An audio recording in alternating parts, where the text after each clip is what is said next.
சரி, யோசுவா 14ஆம் அதிகாரம் 4:5 நான் வாசிக்கிறேன். மனாசே எப்பிராயீம் என்னும் யோசேப்பின் புத்திரர் 2 கோத்திரங்களாக ஆனார்கள்.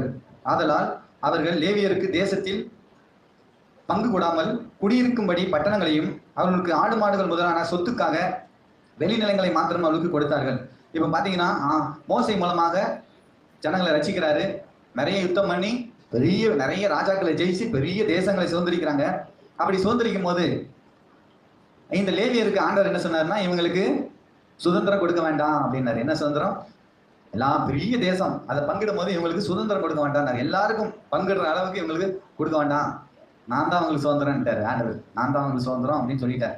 அதனால பாத்தீங்கன்னா இந்த லேவி கோத்திரம் 12 கோத்திரத்துல ஒன்னா இருந்தாலும் இந்த லேவி கோத்திரத்துக்கு பங்கிடும் போது அவங்க ஆண்டவர் விட்டுற சொல்லிட்டு அதுக்கு பதிலாக மற்றவங்களுக்கு பெரிய பெரிய பெரிய பெரிய இடங்கள், பெரிய பெரிய பட்டணம், நிறைய இடம் அவங்களுக்கு. ஆனா அந்த லேவி கோத்திரத்துக்கு தேவன் என்ன செய்ய சொன்னார்னா, மற்றவங்கள மாதிரி பங்கிட்டு அவங்களுக்கு கொடுக்க வேண்டாம்னு சொல்லிட்டு அவங்களுடைய கோத்திரத்துக்கு பதிலாக யோசேப்பினுடைய கோத்திரத்துல ஒன்றை சேர்த்துட்டாரு. மனாசே எப்பிராயீம் அது 2 கோத்திரமாக்கி லேவி கோத்திரத்துக்கு இடம் இல்லாம பங்கு போடும்போது அவங்களுக்கு லேவி கோத்திரத்துக்கு பங்கு கிடையாது. சரி, அப்புறம் அதனால அவர்களுக்கு பங்கு கூடாமல் குடியிருக்கும்படி பட்டணங்களையும், அவங்க இருக்கணும்ல, லேவியர் இருக்கணும்ல, அதனால குடியிருக்கும்படி அவங்களுக்கு பட்டணங்களையும் அவளுக்கு ஆடு மாடுகள் முதலானவர்களுக்கு சொத்துக்காக வெளிநிலங்களையும் மாத்திரம் கொடுத்தார்கள்.